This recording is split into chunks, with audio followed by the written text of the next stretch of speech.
जय श्री कृष्ण। राधे राधे। श्रीमद् भागवत गीता अध्ययन को हम अब आगे बढ़ाते हैं। हमारा दूसरा अध्याय चल रहा था। दूसरा अध्याय में हम श्लोक 22 तक पढ़ चुके थे और उसका अर्थ समझ चुके थे। आज से हम श्लोक 23 पढ़ेंगे और उसका अर्थ समझेंगे। तो आइए शुरू करते हैं। नैनम छिन्दति शास्त्राणि नैनम दहति पावकः न च एनम कलेदयन्ति आपः न शोषयति मारुता। अब ये श्लोक क्या कहता है?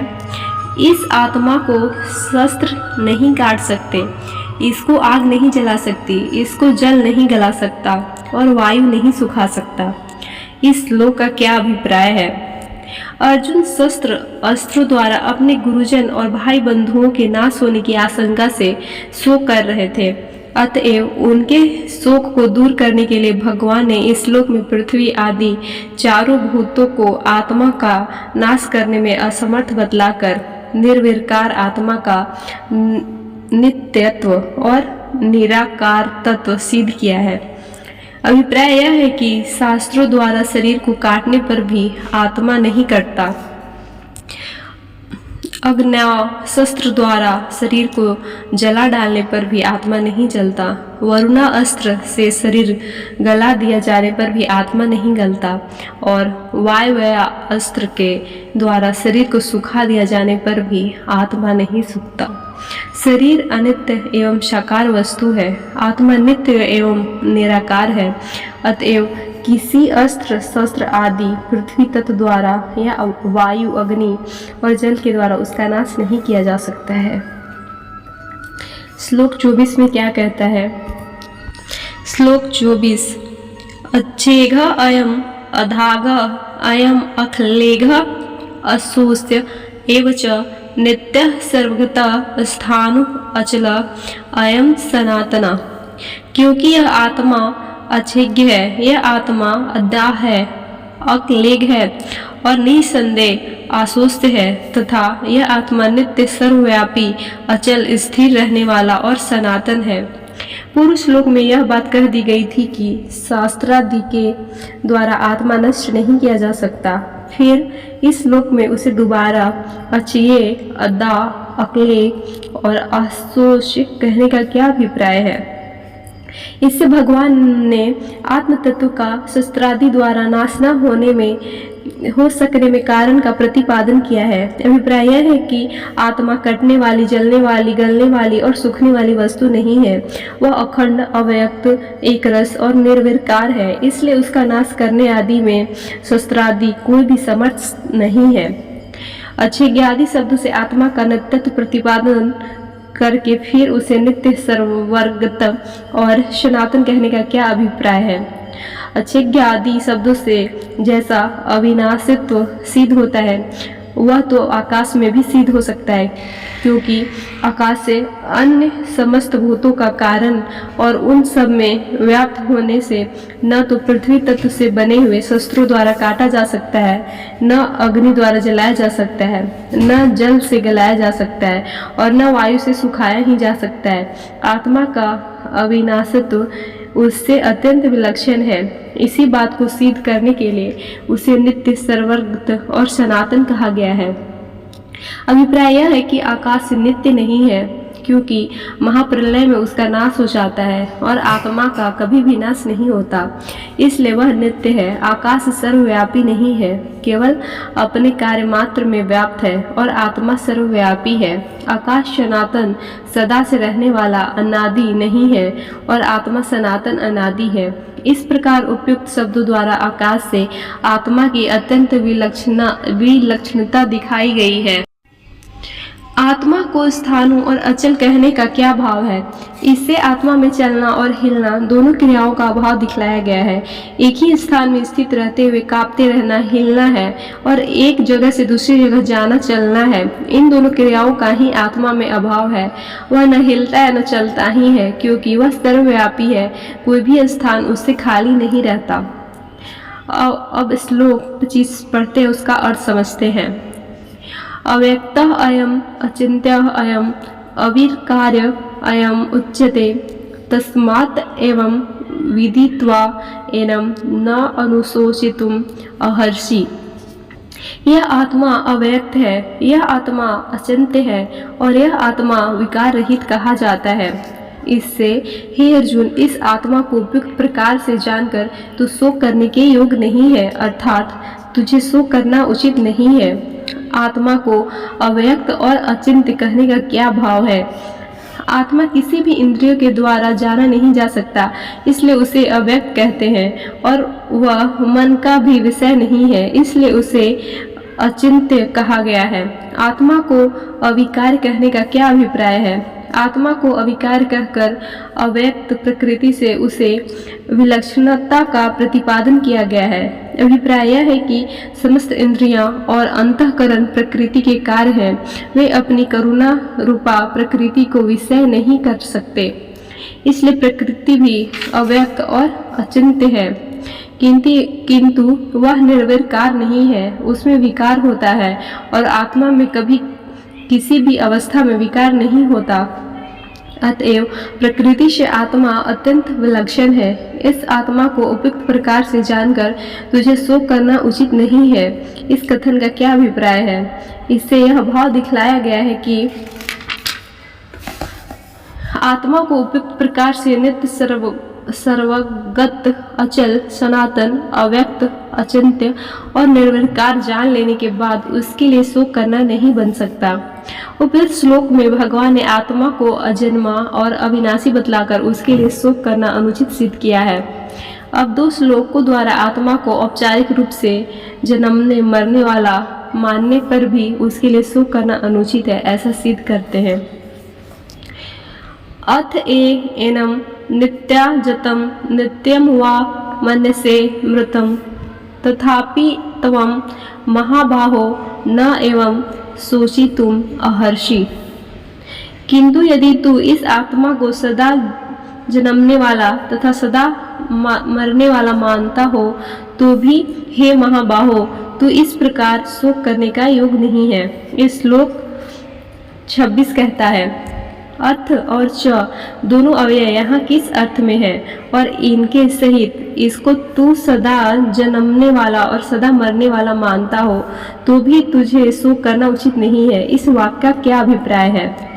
अर्थ और च दोनों अव्यय यहाँ औपचारिक स्वीकृति बोधक है।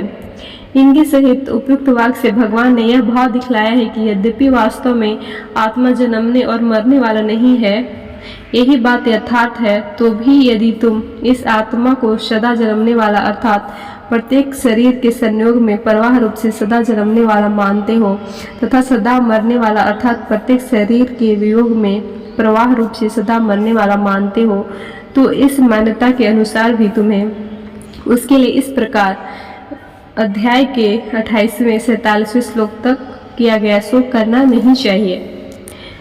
अब श्लोक 27 पढ़ते हैं और उसका अर्थ समझते हैं। जातस्य हि ध्रुव मृत्यु ध्रुवम जन्म मृतस्य च तस्मात् अपरिहाय अर्थेन त्वं शोचितुम अहर्षि। क्योंकि इस मान्यता के अनुसार जन्मे हुए की मृत्यु निश्चित है और मरे हुए का जन्म निश्चित है, इससे भी इस बिना उपाय वाले विषय में तू शोक करने का योग नहीं है। ही का यहाँ क्या अभिप्राय है? ही हेतु के अर्थ में है। पूर्व श्लोक में जिस मान्यता के अनुसार भगवान ने शोक करना अनुचित बतलाया है, उसी मान्यता के अनुसार युक्तिपूर्वक उस बात को श्लोक में सिद्ध करते हैं। जिसका जन्म हुआ है उसकी मृत्यु निश्चित है, यह बात तो ठीक है, क्योंकि जन्मा हुआ सदा नहीं रहता, इस बात को सभी जानते हैं। परंतु यह बात कैसे कही जा सकती है कि जो मर गया है उसका जन्म निश्चित है, क्योंकि जो मुक्त हो जाता है उसका पूर्व जन्म नहीं होता, यह प्रसिद्ध है। यहाँ भगवान वास्तविक सिद्धांत की बात नहीं कर रहे। भगवान का यह कथन तो उनके अज्ञानियों की दृष्टि से है, जो आत्मा का जन्मना मरना नित्य मानते हैं। उनके मतानुसार जो मनर्धर्म है उसका जन्म होना निश्चित है, क्योंकि उस मान्यता में किसी की मुक्ति नहीं हो सकती। जिस वास्तविक सिद्धांत में मुक्ति मानी गई है उसमें आत्मा को जन्मने मरने वाला भी नहीं माना गया है। जन्मना मरना सब अज्ञान जनित ही है। तस्मात् पद का क्या अभिप्राय है? तथा अपरिहार्य अर्थ का क्या भाव है और उसके लिए शोक करना अनुचित क्यों है। तस्मात् पद हेतुवाचक है। इसका प्रयोग करके अपरिहार्य अर्थ से यह दिखलाया गया है कि उपयुक्त मान्यता के अनुसार आत्मा का जन्म और मृत्यु निश्चित होने के कारण वह बात अनिवार्य है, उसमें उलटफेर होना असंभव है। ऐसी स्थिति में निरुपाय बता के लिए शोक करना नहीं बनता। अतएव इस दृष्टि से भी तुम्हारा शोक करना सर्वथा अनुचित है। पूर्व श्लोकों द्वारा जो आत्मा को नित्य अजन्मा अविनाशी मानते हैं और जो सदा जन्म मरने वाला मानते हैं, उन दोनों के मत से ही आत्मा के लिए शोक करना नहीं बनता। यह बात सिद्ध की गई है। अब अगले श्लोक में यह सिद्ध करते हैं कि प्राणियों के शरीर को उद्देश्य करके भी शोक करना नहीं बनता। श्लोक 28 पढ़ते हैं और उसका अर्थ समझते हैं। अव्यक्तादीनि भूतानि व्यक्तमादीनि भारत अव्यक्ताधीनानि एव तत्र का परिवेदना। हे अर्जुन, संपूर्ण प्राणी जन्म से पहले अप्रकट थे और मरने के बाद भी अप्रकट हो जाने वाले हैं, केवल बीच में ही प्रकट है। फिर ऐसी स्थिति में क्या शोक करना है। भूतानी पद यहाँ किनका वाचक है और इनके साथ अव्यक्त दानी, अव्यक्त निधानानि, व्यक्त मध्यानि, इन विशेषणों का प्रयोग का क्या भाव है। भूतानी पद यहाँ परिमात्र का वाचक है। इसके साथ अव्यक्तादिनी विशेषण जोड़कर यह भाव दिखलाया गया है कि आदि में अर्थात जन्म से पहले इसका वर्तमान स्थूल शरीर से संबंध नहीं था। अव्यक्तना निधानी से यह भाव दिखलाया गया है कि अंत में अर्थात मरने के बाद भी स्थूल शरीर से इनका संबंध नहीं रहेगा। और व्यक्त मध्यानि से यह भाव दिखलाया गया है कि केवल जन्म से लेकर मृत्यु पर्यंत बीच की अवस्था में ही ये व्यक्त है, अर्थात इसका शरीर के साथ संबंध है। ऐसी स्थिति में क्या शोक करना है। इस वाक्य का क्या भाव है। इससे भगवान ने यह दिखलाया है कि जैसे स्वप्न की सृष्टि स्वप्न काल से पहले या पीछे नहीं है, केवल स्वप्न काल में ही मनुष्य उसके साथ संबंध सा प्रतीत होता है, उसी प्रकार जिन शरीर के साथ केवल बीच की अवस्था ही संबंध होता है, नित्य संबंध नहीं है, उसके लिए क्या शोक करना है। महाभारत स्त्री पर्व के दूसरे अध्याय में विदुर जी ने भी यही बात इस प्रकार से कही है। आदर्शना दापिता पुनचार दर्शनम गता नैते तव न तेष्वाम त्वाम तत्र का परिवेदना।